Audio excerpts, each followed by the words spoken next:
Okay, Telugu view పాయింట్కి తిరిగి స్వాగతం. మహారాష్ట్ర అసెంబ్లీ ఎన్నికల్లో ముస్లింలు ఎటు ఓటేశారు? Academic discussion. ఎన్నికలై కూడా చాలా రోజులైంది. ఈరోజు ఫడ్నవీస్ ప్రమాణ స్వీకారం కూడా జరుగుతుంది. ఇది ఒక జస్ట్ ఇంట్రెస్టింగ్ టాపిక్ కాబట్టి అసలు ముస్లింలందరూ మత పెద్దలు చెప్పినట్టు అందరూ అనుకుంటున్నట్టు అది ఎంవిఏ కూటమికి కాంగ్రెస్కి ప్రధానంగా ఓట్లేశారా? ఇది గణాంకాలు చూసిన తర్వాత గణాంకాల ఆధారంగా మనం మాట్లాడుకుందాం. అసలు ఎన్ని ఉన్నాయి నియోజకవర్గాలు, వాళ్ళు గణనీయంగా ఓటింగ్ పర్సంటేజ్ ఉన్న నియోజకవర్గాలన్నీ, అందులో ఓటింగ్ సరళ ఎలా ఉంది, ముస్లింలు ఎన్ని అసెంబ్లీ నియోజకవర్గాల్లో గెలిచారు, అందులో ఏ పార్టీకి ఎన్ని, ఇవన్నీ కూడా మనం కొంచెం లోతుగా వెళ్ళి పరిశీలిద్దాం.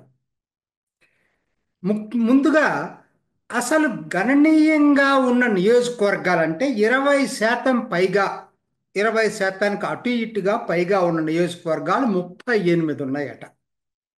38. ఈ 38 నియోజకవర్గాల్లో ఒక్కసారి ఫలితం చూసేటట్లయితే అసలు 38లో ముస్లింలు గెలిచింది 10 నియోజకవర్గాలు, కేవలం 10. మొత్తం జనాభా 12% ఉంది. 20-38 ఆల్రెడీ చెప్పుకున్నాం. ఏ పార్టీ అంటే కూటమిగా చూసుకుంటే మహాయుతి 22, అందులో బీజేపీ 14, శివసేన 6, ఎన్సిపి 2, మహావికాస్ అగడి 13, అందులో శివసేన ఉద్ధవ్ బాల్ ఠాక్రే గ్రూప్ 6, కాంగ్రెస్ 5, ఎన్సిపి శరద్ పవార్ 2, ఇతరులు 3. ఇతరుల్లో సమాజ్వాదీ పార్టీ 2, ఎంఐఎం 1. ఇదండి వాడు గెలిచింది. అంటే 38లో ఓవర్వెల్లింగ్ మెజారిటీ మహాయుతి కూటమే గెలిచింది. సరే, మొత్తం 10 ముస్లిం అభ్యర్థులు గెలిచారన్నాను కదా, వాళ్ళు ఎక్కడ గెలిచారని చూస్తే Congress 3, NCP 2, Samajwadi party 2, MIM 1, Shiv Sena 1, Shiv Sena Uddhav Bal Thackeray 1. కూటమిగా చూసుకుంటే మహాయుతి 3, ఎంవిఏ 4, ఇతరులు 3. ఇదండి. అంటే ఏంటి దీని అర్థం ఏంటి? మొత్తం గుంపగుత్తగా ముస్లింలు మెజారిటీ మెజారిటీ కాకపోయినా గణనీయంగా ఉన్న చోట ఓట్లన్నీ కూడా ఒకవైపు పడినట్టుగా ఎక్కడా దాఖలాలు లేవు. మత పెద్దలు చెప్పారు. మత పెద్దలు చెప్పినా కూడా జనం ఆ ప్రకారంగా ఎందుకు ఓట్లు వేయలేదో కూడా చూద్దాం. అయితే ఇంకో విశేషం, ఇంకొక గణాంకాలు చెప్పేది ఏంటంటే ముస్లిం ఓటర్లు ఉన్న బూతులు చూసుకున్నట్లయితే మహిళా ఓటర్లు ఉన్న బూతుల్లో ఒక సెక్షన్ బీజేపీకి ఓటేసింది. You don't believe, but it is a fact. బీజేపీకి ఒక సెక్షన్ ఓటేసింది మహిళా ఓటర్లు, ముస్లిం మహిళా ఓటర్లు. సరే, ఇప్పుడు నా దగ్గర ఉన్న సమాచారం 21 అసెంబ్లీలకు సంబంధించి నా దగ్గర ఉంది. దాని గురించి మీకు ఇంకొంచెం వివరంగా చెప్పడానికి ప్రయత్నం చేస్తా. ఏ నియోజకవర్గంలో ఎలా ఉంది, వాళ్ళ పర్సంటేజ్ ఆఫ్ ఓటర్స్ ఎంత, ఎలా ఓటింగ్ పోల్ అయింది అనేది ఇంకొంచెం వివరంగా మాట్లాడుకుందాం. ఇది ఇవాళ అకాడమిక్ డిస్కషనే కాబట్టి అన్నిటికన్నా ఎక్కువ ఎక్కువ ఓటింగ్ ఉన్నటువంటిది 78% ముస్లిం జనాభా ఉన్నది మాల్గామ్ సెంట్రల్. మాల్గామ్ సెంట్రల్లో 78% ఓటింగ్ పర్సంటేజ్ ఉంది. ఇక్కడ ఎంఐఎం గెలిచింది. రెండో స్థానంలో కూడా ముస్లిం పార్టీ ఇంకోటి ఇండియా సెక్యులర్ అని ఇంకో పార్టీ గెలిచింది. కాంగ్రెస్ వచ్చి 4వ స్థానంలో ఉంది. ఇక్కడ తర్వాత చెప్తా దీని వివరణ ఏంటనేది మీకు ఒకసారి మీకు అర్థం కావటానికి. భివాండి ఈస్ట్, ఇది ముంబై సబర్బ్స్లో ఉంటుంది. 51% ముస్లిమ్స్. ఇక్కడ గెలిచింది సమాజ్వాదీ పార్టీ. తర్వాత ఎవరి మీద? శివసేన మీద గెలిచింది.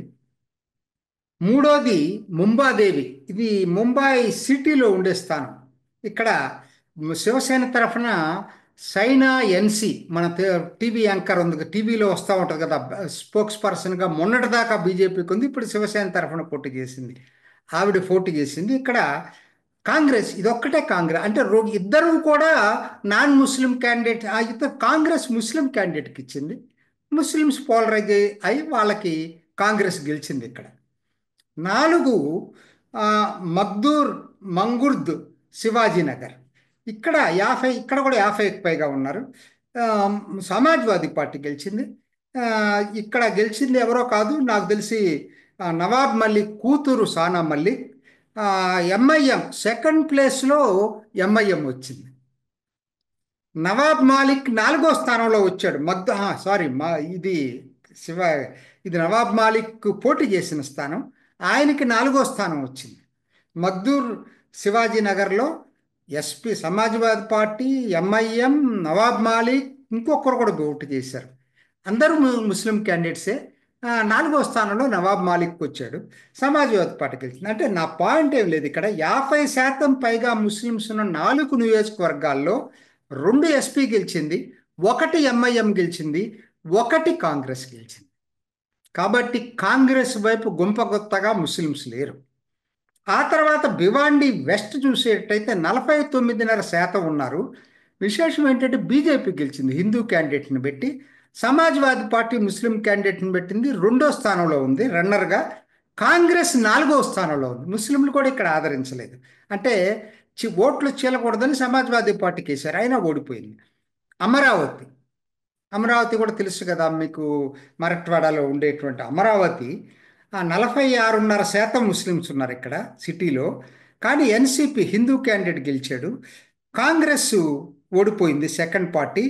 ముస్లిం క్యాండిడేట్ని ఆజాద్ సమాజ్ పార్టీ కాన్షీరామ్ ఈయన పెట్టాడు. సమాజ్వాదీ పార్టీ బిఎస్పి బదులు ఒకటి వచ్చింది కదా ఈ మధ్య, అతను తిరుగుతున్నాడు కదా బాగా. ఆయన ముస్లిం అభ్యర్థిని పెట్టాడు, కానీ క్లోజ్ థర్డ్ వచ్చింది ఆయన. ఇది కాంగ్రెస్కి. ముంబ్రా కాల్వా ఇది కూడా ముస్లిం క్యాండిడేట్ గెలిచారు. అకోలా వెస్ట్లో కాంగ్రెస్ గెలిచింది, కానీ 41.6% ముస్లిమ్స్ ఉన్నారు ఇక్కడ. బీజేపీ హిందూ క్యాండిడేట్ని పెట్టింది, మార్జిన్ 1283 తేడాతోటి. ఇక్కడ మిగతా హిందూ క్యాండిడేట్స్ ఉన్నారు, వాళ్ళు ఓట్లు చీల్చుకోవటం వలన కాంగ్రెస్ గెలిచింది. ఇక్కడ బైకుల్లా ఇది కూడా ముంబై సిటీలో ఉన్నటువంటి కాన్స్టిట్యున్సీ, శివసేన గెలిచింది. ఇద్దరు శివసేనల మధ్య పోటీ జరిగింది, కానీ 41.5% ముస్లిమ్స్ ఉన్నారు. ఎంఐఎం థర్డ్ ప్లేస్లో వచ్చింది. ఎక్కడైనా చూడండి ముస్లిమ్స్ ఉన్న చోట ఎంఐఎం బాగానే లాక్కుంటా వస్తాం. ఔరంగాబాద్ సెంట్రల్ ఇక్కడ కూడా 38% శివసేన వర్సెస్ రన్నర్ ఎంఐఎం. అట్లానే ఔరంగాబాద్ ఈస్ట్ 37% బీజేపీ గెలిచింది, MIM runner, Congress third. So ఇవన్నీ కూడా నేను ఇచ్చాను. ఈ అణుశక్తి నగరే నవాబ్ మలిక్ కూతురు గెలిచింది ఆవిడ. ఆ తర్వాత ఇంకొక ఇంట్రెస్టింగ్, సోలాపూర్ సిటీ సెంటర్ మనకి ఎక్కువగా పాపులర్గా మనకు తెలిసిన సిటీ సోలాపూర్ సిటీ. పవన్ కళ్యాణ్ కూడా ప్రచారం చేసిన సిటీ. ఇక్కడ బీజేపీ గెలిచింది, 2వ ప్లేస్లో ఎంఐఎం వచ్చింది, కాంగ్రెస్ డిస్టెంట్ థర్డ్, దగ్గరలో కూడా ఎక్కడ లేదు. సో ఇది కాంగ్రెస్ యొక్క పరిస్థితి చూడండి. నాందేడ్ సౌత్లో శివసేన గెలిచింది, ఇక్కడ కూడా నాకు తెలిసి పవన్ కళ్యాణ్ ప్రచారం చేశాడు. కాంగ్రెస్ రన్నర్అప్గా వచ్చింది, కానీ మార్జిన్ 2132.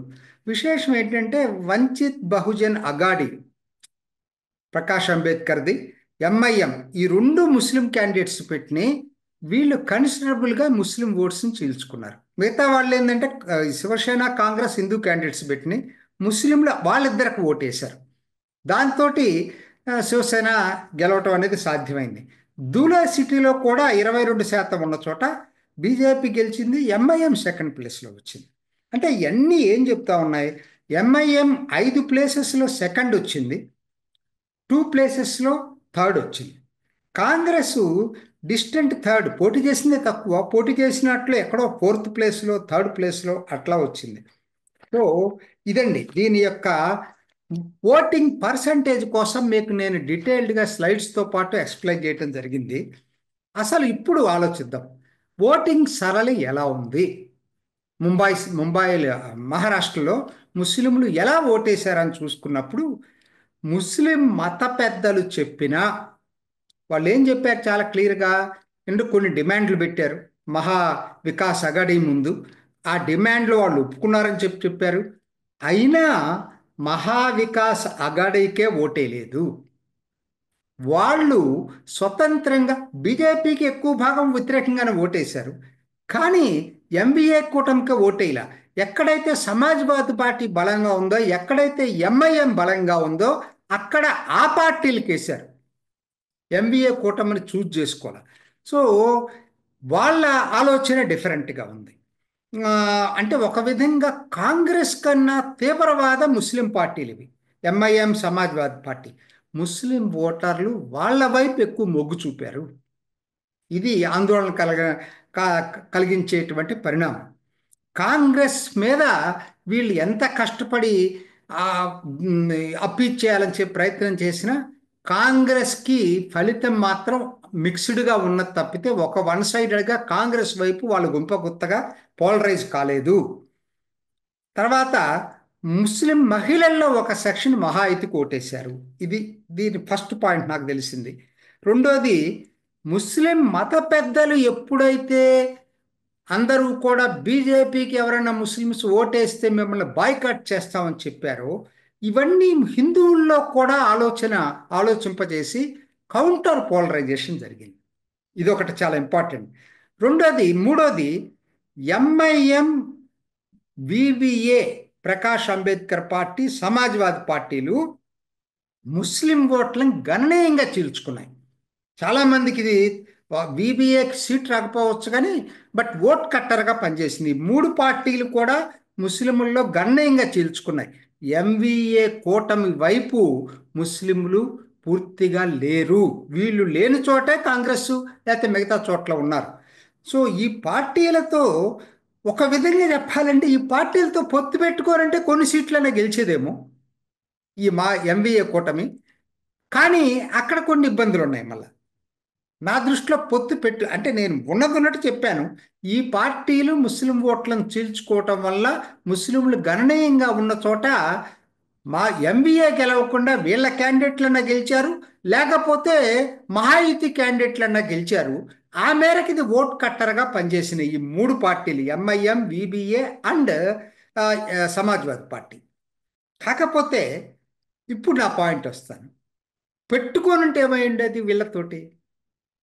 ఇప్పుడు ఉదాహరణకి ఎంఐఎం తోటి వాళ్ళు ఆఫర్ కూడా ఇచ్చారు. ఎంఐఎం, మేము కూడా మాకు కన్సిడరబుల్ ఇన్ఫ్లుయెన్స్ ఉన్న చోట పోటీ చేస్తాం, ఎంబీఏ సీట్లు ఇస్తే అని చెప్పి పోటీ చేశారు. పెట్టుకుంటే ఏమయ్యేది? దేశవ్యాప్తంగా కాంగ్రెస్ పరిస్థితి ఇప్పటికన్నా దారుణంగా ఉండేది. కాబట్టి వాళ్ళ సంకట స్థితి. పెట్టుకోకపోతేనేమో ముస్లిం ఓట్లు చీలిపోయేమో ఓడిపోతున్నారు, పెట్టుకుంటే దేశం మొత్తం ఇంకా కూడా కాంగ్రెస్ భ్రష్టు పట్టిపోయి ఎంఐఎంతో పొత్తు పెట్టుకుంటే హిందువులందరూ కూడా ఇంకా యాంటీ కాంగ్రెస్ అవుతారు. వాళ్ళు ఎటు తెలుసుకోలేని పరిస్థితి ఇది. తర్వాత విబిఏ, వంచిత్ బహుజన్ అఘాడీ, ప్రకాష్ అంబేద్కర్ పార్టీ. ఈయన దళితులతో పాటు ముస్లింలు కలిసి పోటీ చేయాలని ఈయన ఫ్రంట్ గట్టి ఇచ్చేశాడు. ఈయన పార్టీకి కూడా కన్సిడరబుల్ సెక్షన్లో ఓట్లేశారు. మరి వీళ్ళతోటి పొత్తు పెట్టుకోవడానికి ఎంబీఏకి వచ్చిన ఇబ్బంది ఏంటంటే, మరి విబిఏ యొక్క సీట్ల డిమాండ్లు చాలా అతిగా ఉందనేది వాళ్ళ ఫీలింగ్. ఏదో కొన్ని సీట్లు ఎక్కడెక్కడో అరకొర ఇచ్చేసి సాటిస్ఫై చేద్దామంటే ఆయన ఒప్పుకోలేదు. అక్కడ వాళ్ళ ప్రాబ్లం అది. సో కాబట్టి దీని మొత్తం మనకు అర్థమవుతుంది ఏంది, ఈ మొత్తం పరిశీలించిన తర్వాత కాంగ్రెస్కి ముస్లిం అప్పీజ్మెంట్ వలన లాభం పెద్దగా లేదు. ఎందుకంటే ఒకవైపు అదేమో మిగతా ముస్లిం పార్టీలు చీల్చుకున్నాయి ముస్లిం ఓట్లు. హిందువులు ఏంటంటే ఎప్పుడైతే మీరు అప్పీజ్మెంట్ పాలసీస్ చేస్తున్నారో హిందువులు మరింత దూరం అయ్యారు కాంగ్రెస్కి. జరిగింది ఇది. సో టోటల్గా ఏమైపోయిందంటే రెండింటికి చెడ్డ రేవడిలాగా కాంగ్రెస్ పరిస్థితి తయారైంది. ఇది ఈనాటి ఓకే తెలుగు వ్యూ పాయింట్. మరొక ఎపిసోడ్లో మళ్ళీ కలుసుకుందాం. నమస్తే. చూసారు కదండి, మరి ఈ వీడియో కనుక మీకు నచ్చినట్లయితే ఒక లైక్ కొట్టేసి మీ అభిప్రాయాన్ని కూడా కామెంట్ బాక్స్లో తెలియజేస్తూ ఇలాంటి ఇంట్రెస్టింగ్ అప్డేట్స్ కోసం మా ఛానల్ని సబ్స్క్రైబ్ చేసుకోండి.